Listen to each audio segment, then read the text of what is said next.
దేవుని వాక్యంలోకి వెళ్ళిపోదాం. పరిశుద్ధ గ్రంథంలో మనం చదవబడినటువంటి లేఖన భాగం మట్టల ఆదివారము రోజున ఒక ప్రత్యేకమైనటువంటి సందేశాన్ని మనం చూద్దాం. 12వ అధ్యాయం 13వ వచనంలో, ఆ పండుగ వచ్చినప్పుడు బహు జనసమూహము యేసు యెరూషలేముకు వచ్చుచున్నాడని విన్నారు. స్తోత్రం. ఏం చేశారండి? యేసు యెరూషలేమునకు వస్తున్నాడు అనేటువంటి సంగతిని విన్నాడు. విన్న తర్వాత వారు చేసినటువంటి పని ఏంటంటే, ఖర్జూరపు మట్టలు పట్టుకున్నారు ఫిజికల్గా. అలాగే ఆయనను ఎదుర్కొనబోయి ప్రభుపేట వచ్చుచున్న ఇజ్రాయేలు రాజు స్తుతింపబడును గాక అని కేకలు వేశారు. ఇక్కడ రెండు పనులు కనపడుతున్నాయి. ఒకటి, చేత్తోనేమో ఖర్జూరపు మట్టలు పట్టుకున్నారు, నోటితోనేమో దేవునికి స్తోత్రములు తెలియపరుస్తున్నారు. ఇది నిజమైన క్రైస్తవుడికి ఉండవలసిన లక్షణం. క్రైస్తవత్వములో మనం నేర్చుకోవలసినటువంటి శ్రేష్టమైన వ్యక్తిత్వ లక్షణం ఇది. చేత్తోనేమో ఖర్జూరపు మట్టలు పట్టుకున్నారు, నోటితోనేమో దేవుణ్ణి స్తుతి. ఈ రెండింటిలో ఏది లేకపోయినా అది నిజమైన ఆరాధన కాదు. అందుకని నేను చెప్పింది పేరులో, నిలబడటం గొప్ప విషయం కాదు. నిలబడిన తర్వాత నోటితో దేవుణ్ణి కూడా ఏం చేయాలి? స్తుతించాలి. వీళ్ళు ఈ మట్టలాదివారం సందర్భంగా మనం నేర్చుకోవాల్సిన విషయం ఏంటంటే, ఖర్జూరపు మట్టలు. ఎందుకు ఖర్జూరపు మట్టలే పట్టుకున్నారు? సృష్టిలో చాలా చెట్లు ఉన్నాయి కదా, సృష్టిలో చాలా రకమైనటువంటి ప్రభు కృపను బట్టి ఆ యెహోవా దేవుడు భూమి మీద సకలమైనటువంటి ఫలాలు, మరి అనేకమైనటువంటి ఆయుర్వేద సంబంధ వైషధపరమైనటువంటి ఎన్నో చెట్లను, వృక్షాలను దేవుడు క్రియేట్ చేశాడు. కానీ ఇక్కడ వీరు ఖర్జూరపు మట్టలే ఎందుకు పట్టుకున్నారు? ఖర్జూరపు మట్టలు పట్టుకున్నారు అంటే దానిలో కొన్ని విశిష్టమైనటువంటి శ్రేష్టమైనటువంటి లక్షణాలు ఉన్నాయి. స్తోత్రం. హల్లెలూయా, హల్లెలూయా. కాబట్టి మనం ఈరోజు ధ్యానం చేసుకోవాల్సినటువంటి, ఎందుకు మనము ఆ యొక్క దేవుని సన్నిధిలో ఆ మట్టలు యొక్క ప్రార్థన ఏంటంటే, పరిశుద్ధ గ్రంథములో 60 సార్లు లేఖనాలు ఈ ఖర్జూరపు మట్టల గురించి, ఖర్జూరపు చెట్ల గురించి రాయబడింది. ఎన్నిసార్లు? 60 పర్యాయాలు ఆ పరిశుద్ధాత్మ దేవుడు ఈ చెట్ల గురించి రాశాడు. దీన్ని ఆత్మీయంగా మనం అర్థం చేసుకోవాల్సిన విషయం ఏంటంటే, ఖర్జూరపు చెట్టు అంటే మన రక్షకుడైనటువంటి ప్రభు అయినటువంటి యేసుక్రీస్తుకు సాదృశ్యము. తర్వాత రెండవది, ఎవరైతే ఆ రక్షకుడిని ఆశ్రయించి మారు మనసు పొంది బాప్తిస్మం తీసుకుని దేవుని సహవాసములో సన్నిధిలో పాల్గొంటారో విశ్వాసులుగా పిలువబడుతున్నటువంటి వారికి సాదృశ్యము ఖర్జూరపు చెట్టు అనగా, ఖర్జూరపు మట్టలు అనగా. యేసయ్యకు సాదృశ్యము, యేసయ్యను ఆరాధన చేసేటువంటి విశ్వాసులకు కూడా సాదృశ్యము. స్తోత్రం చెప్పండి గట్టిగా. హల్లెలూయా. ఈ ఖర్జూర వృక్షానికి అనేక పేర్లు ఉన్నాయి. ఇంగ్లీష్లో ఏం రాయబడిందంటే పామ్ ట్రీ అని రాయబడి ఉంది. పామ్ ట్రీ అంటే సృష్టిలో ఉన్నటువంటి గురించి చాలా చెట్ల గురించి చెప్పవచ్చు. పామ్ ట్రీ అంటే తాడి చెట్టు, ఈత చెట్టు, ఇంకా తాళ వృక్షం, సరళ వృక్షం, ఇంకో చెట్టు ఉంటుంది పామాయిల్ చెట్టు. ఇవన్నీ కూడా ఈ కోవకు చెందినయే, పామ్ ట్రీస్ అన్నమాట. ఈ రకమైనటువంటి చెట్లన్నీ కూడా పామ్ ట్రీకి సంబంధించినటువంటివి. ఎందువలన ఈ చెట్లను గురించి పరిశుద్ధాత్మ దేవుడు పరిశుద్ధ లేఖన భాగాల్లో ఆ యొక్క మరి ప్రజలైనటువంటి వారు పురవీధుల్లోనికి గాడిద మీద యేసు ప్రభు వారు వెళుతూ ఉన్నప్పుడు, ఆ యూదులు ఆ పండుగ వచ్చినప్పుడు, పండుగకు ముందుగా ఆ యూదులందరూ కూడా, దేవుని బిడ్డలందరూ కూడా మట్టలు పట్టుకొని ఏం చేస్తున్నారు చెప్పండి? హోసన్నా జయము, ప్రభు పేట వచ్చుచున్న ఇజ్రాయేలు రాజు స్తుతింపబడును గాక అని కేకలు వేస్తున్నారు. స్తోత్రం చెప్దాం గట్టిగా, గట్టిగా కేకలు వేద్దాం. స్తోత్రం చెప్పాను గట్టిగా. ఎందుకు కేకలు వేస్తున్నారు అనే విషయాన్ని మనం పరిశీలన చేసుకున్నట్లయితే, ఆ యొక్క ఖర్జూరపు చెట్టులో ఉన్నటువంటి శ్రేష్టమైనటువంటి లక్షణాలు యేసయ్య కలిగి ఉన్నాడు. ఆ యేసయ్యను ఆరాధన చేసేటువంటి విశ్వాసిగా మనం కూడా కలిగి ఉండాలి. అది ఆ లక్షణాలు మనం కలిగి ఉండి ఈ జీవితంలో మనం ముందు కొనసాగించినప్పుడు గొప్ప విషయం ఏంటంటే, పరలోకంలో కూడా ఈ ఖర్జూరపు చెట్లు, ఖర్జూరపు మరి మట్టలు పట్టుకొని కనపడుతున్నట్లుగా మరి ప్రకటన గ్రంథంలో ఉన్నటువంటి పద్మాసు దీపంలో యోహాను రాసినటువంటి ఆ దర్శనం ద్వారా చూస్తూ ఉన్నాడు. ఎంత గొప్ప ధన్యత అండి! భూలోకంలోనే కాదు, పరలోకంలో కూడా అక్కడ చూడండి, ప్రకటన గ్రంథము చూసినట్లయితే అక్కడ మనకు అర్థమవుతుంది. ప్రకటన గ్రంథము 7వ అధ్యాయము 9వ వచనంలో, అటు తరువాత నేను చూడగా ప్రతి జనములో నుండి, ప్రతి వంశములో నుండి, ప్రజలలో నుండి, ఆయా భాషలు మాట్లాడు వారిలో నుండి ఎవరును, ఇక్కడ చూడండి, ఆయా భాషలు, ఆయా కమ్యూనిటీ, ఆయా ప్రదేశాలు, ఆయా ప్రాంతం, నానా వాళ్ళందరూ కూడా గొప్ప జనసమూహం కనపడిందట. ఇక్కడ చూడండి, అక్కడ వారు ఎలా ఉన్నారంటే తెల్లని వస్త్రములు ధరించుకుని ఉన్నారు, ఖర్జూరపు మట్టలు చేతబట్టుకుని సింహాసనము ఎదుట గొర్రెపిల్ల ఎదుట నిలవబడి గొర్రెపిల్లకును మా రక్షకుడునైన స్తోత్రమని మహాశబ్దముతో ఎలుగెత్తి చెప్పిరి. స్తోత్రం. ఇక్కడ భూలోకములో భూమి మీద ఉన్నప్పుడు కూడా దేవుని పిల్లలైనటువంటి వారు ఖర్జూరపు మట్టలు పట్టుకొని దేవుని స్తుతిస్తూ ఉన్నారు. వీళ్ళు ఇక శరీరము ఈ లోకమును ముగించుకున్న తర్వాత, ప్రభు అనుమతి ఇచ్చిన తర్వాత, ప్రభు నన్ను నిద్రించిన తర్వాత వీరు మహిమ దేహము ధరించుకుని మరలా పరలోకంలోకి వెళ్ళిన తర్వాత ఒక గొప్ప జనసమూహం కనపడుతుందట. ఆ తెల్లని వస్త్రము ధరించుకొని ఖర్జూరపు చేతలు పట్టుకొని భూలోకంలో ఉన్నప్పుడు ఎలాగైతే దేవుని స్తుతించారో, ఎలాగైతే దేవుని మహింపరిచారో, పరలోకములో కూడా అదే మట్టలు చేత పట్టుకొని దేవుని స్తుతిస్తున్నారు. స్తోత్రం చెప్పండి గట్టిగా. ఇక్కడ మనం రేపు కన్ను మూసిన తర్వాత, ఈ లోకం విడిచిన తర్వాత పరలోకములో దేవుని యందు నువ్వు తెల్లని వస్త్రములు అనగా ఈ ఖర్జూరపు వృక్షములో ఉన్నటువంటి లక్షణాలు కలిగినటువంటి వ్యక్తిత్వం కలిగి ఆ మట్టలు పట్టుకొని దేవుని స్తుతించేటువంటి అనుభవంలోనికి రావాలి అంటే ఈ భూమి మీద ఉన్నటువంటి నీవు ఈస్టర్ పండుగ జరుపుకుంటున్నావు, మరి గుడ్ ఫ్రైడే జరుపుకుంటున్నాం, క్రిస్మస్ జరుపుకుంటున్నాం, పండుగలు జరుపుకుంటున్నాం, అనేక రకాలుగా దేవునిలో గడుపుతుంటున్న నీవు కూడా ఆ లక్షణాలని ఒకవేళ లేని పక్షములో ఆ ఖర్జూర వృక్షంలో ఉన్నటువంటి ఖర్జూర యొక్క చెట్టులో ఉన్నటువంటి ఆ శ్రేష్టమైన ప్రశస్తమైనటువంటి క్యారెక్టరిస్టిక్స్ని, ఆ లక్షణాలని, ఆ విశిష్టమైన లక్షణాలని మనం కలిగి ఉండడానికి మనం ఏం చేసుకోవాలంటే భూమి మీద ఉన్నప్పుడు సరి చేసుకోవడానికి ప్రయత్నం చేయాలి. అది నిజమైనటువంటి మట్టల ఆదివారం అంటే. స్తోత్రం చెప్పండి గట్టిగా. హల్లెలూయా. అయితే ఆ లక్షణాలు ఏంటి అనేటువంటి విషయాన్ని త్వరగా నేను ముగించడానికి ప్రయత్నం చేస్తాను. స్తోత్రం చెప్పండి. 12వ అధ్యాయము 13వ వచనంలో చూసినట్లయితే ఖర్జూరపు మట్టలు పట్టుకొని ఎదుర్కొనబోతున్నప్పుడు ఏమంటున్నారంటే వాళ్ళు, జయము ప్రభు పేరట వచ్చేవాడు ఇజ్రాయేలు రాజు స్తుతింపబడునుగాక, జయము. అక్కడ మాట రాయబడి ఉంది. ఏంటి చెప్పండి? జయము.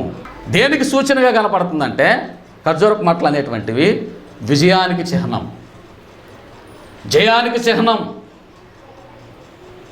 సంతోషానికి చిహ్నం, ఆనందానికి చిహ్నం. స్తోత్రం చెప్పండి.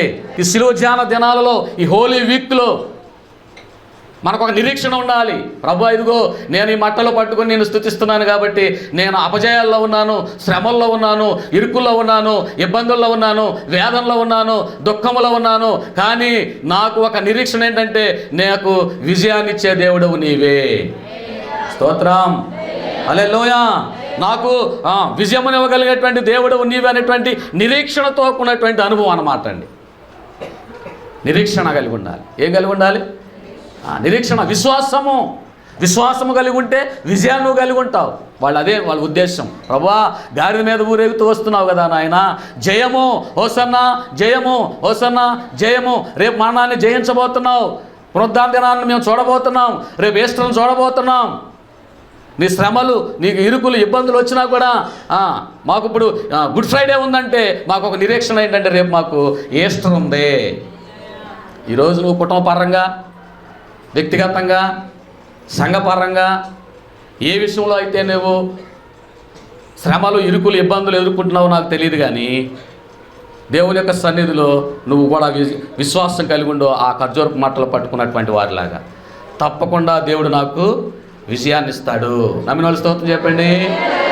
తప్పకుండా దేవుడు నా కార్యము జరిగిస్తాడు, తప్పకుండా దేవుడు నాకు విజయాన్ని ఇస్తాడు. ఎందుకనంటే అండి, మనం ఆరాధన చేసేటటువంటి దేవుడు విజయుడు. ఏం చెప్పాను? ఈ ఖర్జూరపు చెట్టు వచ్చినప్పుడు 2 విషయాలు మనం గుర్తుంచుకోవాలని చెప్పా. ఒకటి దేవునికి సాదృశ్యము, రెండవది మనకు సాదృశ్యం, నాకు నీకు సాదృశ్యం. స్తోత్రం. అంటే దేవుడు విజయుడు, యోహాను సువార్త 16:33లో చూస్తే అక్కడ అంటున్నాను, నేను లోకమును జయించి ఉన్నాను, నేను మరణమును జయించి ఉన్నాను, శరీరాశను జయించాను, నేత్రాశను జయించాను, జీవపు డంబాన్ని జయించాను, ప్రతిదీ కూడా నేను జయించాను అని ఆయన మన దేవుడైన మన ప్రభు అయిన యేసుక్రీస్తు వారు చెబుతా ఉన్నాడు. అంటే ఏంటి? ఆయన విజయశీలుడు. స్తోత్రం, హల్లెలూయా. ఆయన విక్టరీకి సూచన సిలువే విజయం మనం గుర్తుంచుకోవాలి. ఖాళీ సమాధే విజయం. అంటే అలాగే ఆయన ఆరాధన చేసేటువంటి మనము కూడా, విశ్వాసులైనటువంటి మనము కూడా విజయులమే. అపోస్తలుడు పౌలు గారు కొలసీలకు రాసిన పత్రిక 2వ అధ్యాయము 15వ వచనంలో అక్కడ చెబుతూ ఉంటారు. త్వరగా చూడండి, అక్కడ ఆయనతో కూడా మిమ్మును జీవింపజేయును. ఆలోచించేయండి, ఆయన విజయుడై ఉన్నాడు కాబట్టి మనము కూడా ఆయనతో కూడా మనము జీవింపజేయనము. ఆయన ప్రధానులను అధికారులను నిరాయుధులుగా చేసి శిలువ చేత జయోత్సవముతో వారిని పట్టి తెచ్చి బాహాటముగా వేడుకకు కనపరిచెను. స్తోత్రం చెప్పండి గట్టిగా. అంటే ఏంటి చెప్పండి? విశ్వాసులు అంటే మనము కూడా విజయ వీరులము ఆ నిరీక్షణ కలిగి ఉండాలి. కొంతమంది తీసుకుని వచ్చారు మట్టలు. మరి దీని వెనక పరమార్థం ఏంటో నాకు తెలియదు, కానీ ఒకవేళ ఆచార ప్రకారంగా లేకపోతే ఏదో అలవాటు ప్రకారంగా చక్కగా దీని వెనక ఎంత వర్క్ ఉందో, ఎంత డెకరేషన్ ఉందో మంచిదే. నేను ఈరోజు దాన్ని చేసే దాన్ని బట్టి, మీరు తీసుకొచ్చిన దాన్ని బట్టి మీకు ఏం చెబుతున్నానంటే, మీకు విశ్వాస జీవితంలో ఏ కష్టాలు అయితే ఉన్నాయో, శ్రమలు వస్తున్నాయో, ఇబ్బందులు వస్తున్నాయో, తప్పకుండా రేపు మీకు విజయాన్ని దేవుడు నీకు ఇస్తాడు. ఆయన ఏ రకంగా అయితే విజయాన్ని పొందుకున్నాడో అదే రీతిగా మనకు కూడా విజయాన్ని ఇస్తాడు అనేటువంటి నమ్మకాన్ని మనం కలిగి ఉండాలి. ఒకటి, ఖర్జూరపు చెట్టు దేనికి సాదృశ్యం చెప్పండి? విజయానికి సాదృశ్యం. స్తోత్రం, హల్లెలూయా. దేనికి సాదృశ్యము? విజయానికి. విశ్వాసిగా ఎప్పుడు అపజయాలకి ఇక నాకేంటో, నా లైఫ్ ఏంటి, ఇక నా జీవితం ఇంతేనా, నా లైఫ్ ఇంతేనా అనేటువంటి క్రైస్తవుడికి అసలు అది ఉండకూడదు. క్రైస్తవుడు అనేవాడు ఏంటి చెప్పండి? విజయానికి వీరుడు, విజయ వీరుడు అనేటువంటి నిరీక్షణతో వెళ్ళేటువంటి కృప దేవుడు మనకు అనుగ్రహించునుగాక. రెండవదిగా, ఖర్జూర వృక్షం అంట చాలా బ్యూటిఫుల్గా ఉంటుంది. చూడండి, ఇప్పుడు నేను చెప్పినటువంటి చెట్లన్నీ కూడా మీకు చెప్పాను కదా. ఇక్కడ ఖర్జూర వృక్షం ఇక్కడ మనకి పండదు. అక్కడ అది చాలా హై కాస్ట్లీ. అమెరికా దేశంలో కాలిఫోర్నియా లేకపోతే ఇంకొక అర్జీనియా ఆ దేశంలోనే పెరుగుద్ది ఆ చెట్టు. ఎక్కడ పెడితే అక్కడ పెరగదు అది. దానికి మంచి స్పెసిఫిక్ వాతావరణం ఉన్న ప్రదేశంలోనే పెరుగుద్ది. కానీ దానికి అనుసంధానంగా ఉన్నటువంటి చెట్లు చెప్పాక కొన్ని తాడి చెట్టు, ఈత చెట్టు, కొన్ని చెట్లు ఉన్నాయి చూసారా. ఈ చెట్లు ఎలా ఉంటాయి చూడటానికి? ఏమ్మా చెప్పరేంటి? అగిలిగా ఉంటాయా? ఒక కొమ్మ ఎడాపెడ ఎగిరిదిగురుగా పెరుగుతాయా? అటదిడ్డంగా పెరుగుతాయా? ఎక్కడ పెరుగుతాయి చెప్పండి? చూడడానికి చాలా బ్యూటిఫుల్గా ఉంటుంది. స్తోత్రం చెప్పండి గట్టి. చాలా అందంగా ఉంటుంది. స్తోత్రం. రమ్యంగా ఉంటుంది. స్తోత్రం. మీరు కాలువ పక్కన చూస్తారో లేదో, ఈత చెట్లు చూసినప్పుడు అది ఎప్పుడు కూడా పైకే చూస్తుంది, కానీ ఎప్పుడు కూడా కిందకు చూడదు. ఒకవేళ ఇట్లా వంగిపోయినా సరే కాలం ఒడ్డు మీద ఉంటుంది. అర్థమవుతుందండి? అట్లా ఆ సగం దాకా వెళ్ళిపోయి ఇట్లా ఉండదు. మళ్ళీ ఎలా ఉంటుంది? పైకే చూస్తుంది. బ్యూటిఫుల్, అందమైనది. స్తోత్రం చెప్పండి గట్టిగా. సుందరమైనది. అంటే ఈ ఖర్జూరపు మట్టలు పట్టుకుని దేవుని స్తుతిస్తున్నారంటే దాని అర్థం ఏంటంటే, ప్రభువా నిన్ను స్తుతించే విషయంలో వి ఆర్ ద బ్యూటిఫుల్. నిన్ను మహింపరిచే విషయంలో మేము చాలా అందముగా ఉన్నాము, మేము సౌందర్యంగా ఉన్నాము. మన యేసయ్య కూడా చెప్పరేంటి? మన యేసయ్య కూడా ధవళ వర్ణుడు, రత్న వర్ణుండు నా ప్రియుడు, అవని 10,000 అతి శ్రేష్ఠుడా తండు, ఎవరు ఆయన కిలలో సమరూప పురుషుండు, అవలీల గానతని గుర్తింపగలనమ్మ, ఎంతో ఎంతో సుందరుడమ్మతా, నేనెంతో మురిసిపోయాను, ఎంతో సుందరుడమ్మతా, నేనెంతో మురిసిపోయాను, ఎంతో సుందరుడమ్మతా. చెప్పండి గట్టిగా హల్లెలూయా. మన యేసయ్య ఆరాధన చేసేటువంటి మన సృష్టికైనటువంటి దేవుడు ఎంతో అందమైనటువంటి దేవుడు. ఆయన రూపము, ఆయన ఆకారము, స్తోత్రం చెప్పండి గట్టిగా, హల్లెలూయా. ఆయన రూపము చాలా సుందరమైనటువంటి రూపము, అందమైనటువంటి రూపము. అలాగే ఆయన బిడ్డలైనటువంటి మనము కూడా ఎలా ఉండాలంటున్నాడు? అందముగా, సౌందర్యముగా ఉండాలి. హల్లెలూయా. పరమగీత గ్రంథము 5వ అధ్యాయము 10వ వచనములో అక్కడ వర్ణిస్తూ ఉంటుంది అన్నమాట. సంఘము వర్ణిస్తూ ఉంటుంది యేసయ్యని. నా ప్రియుడు ధవళవర్ణుడు, రత్నవర్ణుడు, 10,000 మంది పురుషులలో అతను నేను గుర్తించగలను. ఎంత అందమైన దేవుడు అండి, స్తోత్రం చెప్పండి. అంత అందమైన దేవుణ్ణి ఆరాధన చేసేటువంటి మనం కూడా అందమైన వాళ్ళమా కాదా? సుందరమైన వాడు. హల్లెలూయా, హల్లెలూయా. అక్కడ ఆయన కూడా వర్ణిస్తున్నాడు, ఆయన కూడా వర్ణిస్తూ ఉన్నాడు.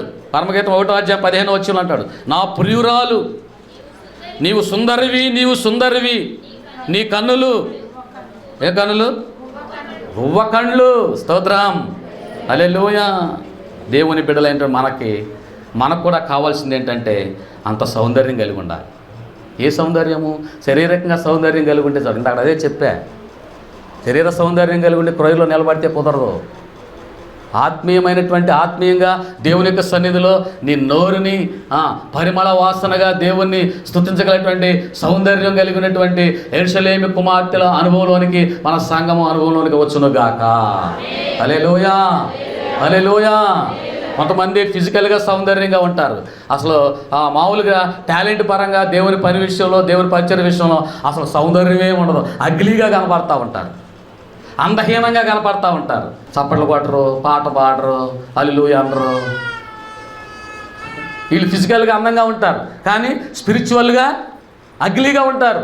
క్రైస్తవులైనటువంటి మనం ఈ మట్టల ఆదివారం రోజు స్తోత్రం చెప్పండి గట్టిగా, మన ప్రభువు స్పిరిచువల్గాను అందగాడు, ఫిజికల్గాను అందగాడు. హల్లెలూయా.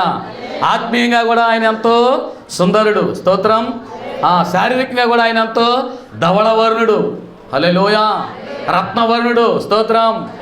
ఆత్మీయంగా కూడా ఆయన ఎంతో డిసిప్లిన్ కలిగిన వాడు, డిగ్నిటీ కలిగిన వాడు, చాలా దైవత్వాన్ని కలిగిన వాడు. ఈ మట్టల ఆదివారం రోజు ఫిజికల్గా అందానికి ప్రాధాన్యత ఇస్తున్నావేమో. అక్కడ అంటాడు అందుకడు, అందము మోసకరము, సౌందర్యము వ్యర్థము. ఆత్మ సంబంధమైనటువంటి సౌందర్యానికి ప్రాధాన్యత ఇవ్వకుండా శరీరమయ సంబంధమైన సౌందర్యానికి నువ్వు ఎన్ని తుది మెరుగులు దిద్దినా, ఎంత డెకరేషన్ చేసినా దానివల్ల ఏం ప్రయోజనము లేదు. స్తోత్రం చెప్పండి, హల్లెలూయా. ఏమిటి సౌందర్యము? ఈ ఖర్జూరపు మట్టల్లో ఉన్నటువంటి అంత సౌందర్యం ఏమిటి అంటే దాని యాటిట్యూడ్లో సౌందర్యము, దాని ప్రవర్తనలో సౌందర్యము. దాన్ని స్టడీ చేస్తేనట కొన్ని వేల వందల సుగంధ ద్రవ్యాలని తయారు చేస్తారంట ఆ చెట్ల నుంచి.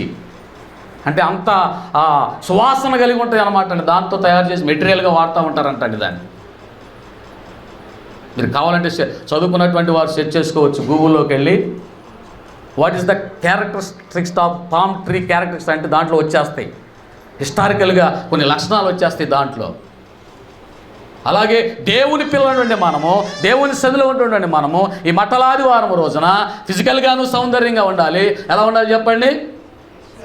ఆత్మీయంగా కూడా సౌందర్యం. కొంతమంది ఎంప్లాయీస్ ఉంటారు, వాళ్ళు డాక్టర్స్ కానీ ఇంజనీర్స్ కానీ కొంతమంది ఉంటారు, నేను చూస్తూ ఉంటాను. వాళ్ళు ఫిజికల్గా అసలు ఎంత అందంగా ఉంటారో ప్రొఫెషనల్గా కూడా అంత టాలెంటెడ్గా ఉంటారు. కొంతమంది ఫిజికల్గా అందంగా ఉంటారు, అసలు టాలెంట్, చదువు, సంధ్య అసలు ఏమి ఉండదు అన్నమాట. నేను చెబుతున్నాను ఈరోజు నేను మనం పరీక్ష చేసుకున్నాం. ప్రభువా, నువ్వు నాకు ఇచ్చిన సౌందర్యాన్ని బట్టి నేను శారీరకంగా ఎంత అందంగా ఉన్నానో ఆత్మీయంగా కూడా నేను మహిమపరిచే విషయంలో, పాట పాడే విషయంలో, నీ పరిచర్య చేసే విషయంలో, నీకు వచ్చే విషయంలో, నీ సన్నిధికి వచ్చే విషయంలో, వెళ్ళే విషయంలో కూడా నేను సౌందర్యంగా నన్ను చేయనాయన అని నువ్వేం చేయాలి? దేవుణ్ణి స్తుతించాలి. 2వ లక్షణం ఖర్జూరపు చెట్లో ఉన్న 2వ లక్షణం పరీక్ష చేసుకోవాలి. పరిశ్రమ అవును ప్రభు నిజమే, శరీర సంబంధంగా నేను అందంగా ఉన్నాను కానీ ఆత్మీయంగా నేను అందంగా ఉన్నానా? యెహోవా యందు భయభక్తులు కలిగి ఉండటమే సౌందర్యం అండి. స్తోత్రం చెప్పండి కదా.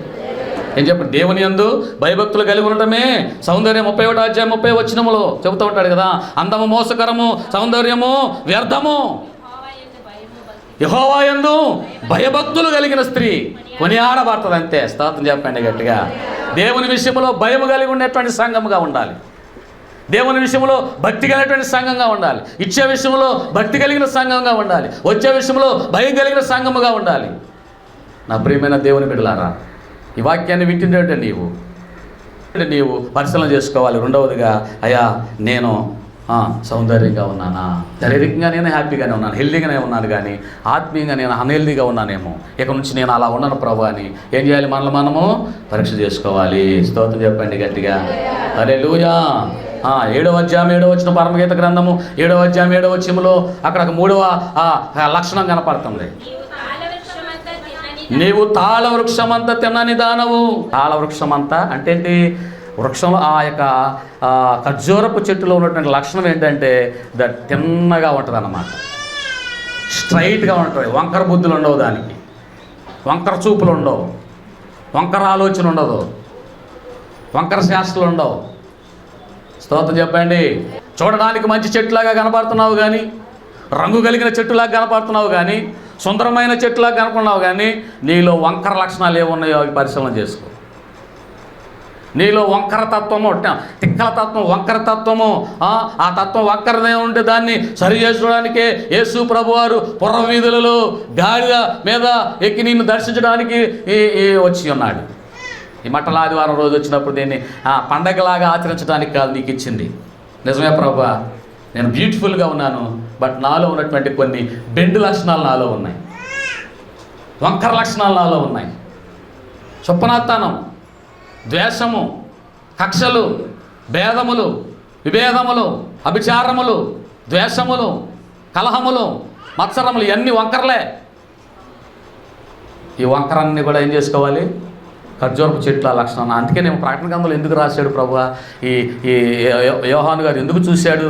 ఖర్జూరపు చేతలు పట్టుకుని, తెల్ల వస్త్రాలు పట్టుకుని, అసలు పరలోకంలో కూడా ఖర్జూరపు మాటలు ఎందుకు ఉన్నాయి అంటే, రేపు నువ్వు కూడా పరలోకంలో ఖర్జూరపు మాటలు కలిగి ఉండాలంటే 3వ లక్షణం ఏం కలిగి ఉండాలి? తిన్నని లక్షణం కలిగి ఉండాలి. మనం ఆరాధన చేసేటువంటి దేవుళ్ళు వంకరలేదు. మనం ఆరాధన చేసేటువంటి దేవుళ్ళు వంకరలేదు. పెద్ద పెద్ద మహానుభావులు ఇట్లాగే టీవీ ఛానల్ వారు వెళ్ళి, అయ్యా యేసు ప్రభు వారు గొప్పవారు అంటున్నారు కదా, ఏంటి దాని గురించి చెప్తామంటే, అయ్యా ఏసైలో వంకరలేదు కానీ ఏసైని ఆరాధన చేసేవాళ్ళు అని వంకర ఉంది ఆయన, అందుకనే మేము ఏసైని మేము తెలుసుకోలేకపోతున్నాం అంటున్నారు. ఏసై పరిశుద్ధుడే, కానీ ఏసైను ఆరాధన చేసేటువంటి వారి యొక్క తత్వాన్ని స్టడీ చేసి ఇది సిసుకుపోయి చివరికి వాళ్ళు ఒక స్టేట్మెంట్ ఇచ్చేసారు కొంతమంది మహానుభావులు. ఇది పరిశీలన చేసుకోవాలి. నిజమే ప్రభువా, నీలో ఏం లేదు చెప్పండి? పాపము లేదు ఆయనలో. స్తోత్రం చెప్పండి గట్టిగా, హల్లెలూయా. 125వ కీర్తన 5వ వచనంలో దావీదు కీర్తన అక్కడ చెబుతా ఉన్నాడు. చూడండి ఏమని చెబుతున్నాడంటే, తమ వంకరి త్రోవలను తొలగిపోవు వారిని పాపము చేయు వారితో కూడా యెహోవా కొనిపోవును. అలాగే సామెతల గ్రంథము 2వ అధ్యాయము 15వ వచనంలో చూసినట్లయితే, వారు నడుచుకొను త్రోవలు వంకరివి, వారు కుటిల వర్తనులు. ఏ వర్తనులు? చూడటానికి ఖర్జూరపు చెట్టులాగానే ఉంది, ఖర్జూరపు చెట్టులాగానే ఉంది, తాళవృక్షంలాగే ఉంది, సరళవృక్షములలో ఉంది, తాడు చెట్టులాగానే ఉంది, కానీ మనసంతా కుటిలమైనటువంటి తత్వమే, కుళ్ళు తత్వమే. తర్వాత ఏమంటాడు అక్కడ? వంకర వారి కుటిల వర్తనులు. కాబట్టి మనం పరిశీలన చేసుకోవాల్సిన విషయం. ఆయన చెబుతున్నటువంటి మాట యోహాను సువార్తలో యేసు ప్రభువు అంటున్నాడు, ఇదిగో నువ్వు వంకర మార్గాలు, వంకర తలంపుల్లో ఉన్నావేమో. ఈ మట్టల ఆదివారం రోజున మనం ప్రభువా, ఇదిగో నేనే మార్గము, నేనే సత్యము, నేనే జీవమైనటువంటి నీవు. ఆయన మార్గంలోకి వచ్చిన తర్వాత ఇక నీకు వంకర మార్గాలు మనలో అడ్డుపడు. ఒకవేళ అవి ఉన్నాయేమో పరిశీలన చేసుకున్నాం. స్తోత్రం. అందుకని దావీదు కీర్తనకారుడు అంటాడు చక్కని మాట, ఆయన నామమును బట్టి చెప్పాలి, పూజ చేయాలి. ఆయన నామమును బట్టి నీతి మార్గములలో ఆయన నన్ను నడిపించుచున్నాడు. స్తోత్రం చెప్పండి. ఆయన నామమును బట్టి ఆయన ఏం చేస్తాడు? నీతి మార్గములో ఆయన మనల్ని నడిపిస్తున్నాడు. ఏది నేర్చుకున్నాము? 3. ఒకటి విజయము. అసహనంతో ఉన్నావేమో ఈ మట్టల ఆదివారం రోజు. ఏ విశ్వాసం కలిగి ఉండాలి? ఏ విశ్వాసం కలిగి ఉండాలి? దేవుడు నాకు తప్పకుండా విజయాన్ని ఇస్తాడు. రెండవది ఫిజికల్గా నువ్వు అగ్లీగా ఉన్నావేమో, మరి స్పిరిచువల్గా కూడా అగ్లీగా ఉన్నావేమో. దాన్ని ఈ శిలోజాన దినాలలో, ఈ హోలీ వీక్లో నువ్వు పరీక్ష చేసుకో. ఎలా ఉంటావు? ఫిజికల్గా నల్లగా ఉన్నావు అనుకోండి, మచ్చలుగా ఉన్నావు అనుకోండి, దాన్ని మంచిగా రావాలంటే ఏం రాయాలి? అంటే ఏ లవ్లీ ఫెయిర్ అండ్ లవ్లీయో కొన్ని కాస్మెటిక్స్ ఏ ఉంటాయి కదా, అవి రాసుకుంటే ఫేస్ అందంగా ఉంటుంది. మరి ఆత్మీయంగా అందంగా ఉండాలంటే ప్రార్థన రాదు, పాట రాదు, పాడటం రాదు, చప్పట్లు కొట్టడం రాదు, నీరసము ఇవ్వటం రాదు, దేవుని సన్నిధికి రావటం రాదు, పరిచయం చేయటం రాదు. దీంట్లో అగ్లితనం అన్నమాట. దానికి అలగటం, పౌరుషం, గర్వం, అహంకారం, ఇదంతా ఫిజికల్ హ్యాండిక్యాప్డ్ లాగా వికలాంగుల తత్వము. పని బాగానే చేస్తారు, మళ్ళీ పని బాగానే చేస్తాం, అన్నీ బాగానే చేస్తాం. దేవుని విషయం వచ్చేసరికి అవయవాలు లోపం లాంటిటువంటి మనస్తత్వం. మరి ఎలా వస్తుంది ఇది? ఫిజికల్గా బాగలేకపోతే పౌడర్ రాసుకుంటే తెల్లగా కనపడతాం, పెరుగులు రాసుకుంటే చక్కగా స్లిమ్గా కనపడతాం, ఎంత డ్రమ్ముగా ఉన్నా స్లిమ్గా కనపడతాం, చక్కగా ఉంటాం ఆహార పదార్థాలు తీసుకుంటే. మరి ఆత్మీయంగా ఆరోగ్యంగా ఆత్మీయంగా చురుగ్గా ఉండాలంటే, ఆత్మీయంగా అందంగా ఉండాలంటే ఏం పని చేస్తున్నాడు రా, ఇన్ని అన్నా కానీ అసలు పట్టించుకోడు రా బాబు, దేవునే చూసుకుంటే చక్కగా పని చేస్తాడు రా బాబు అంటే.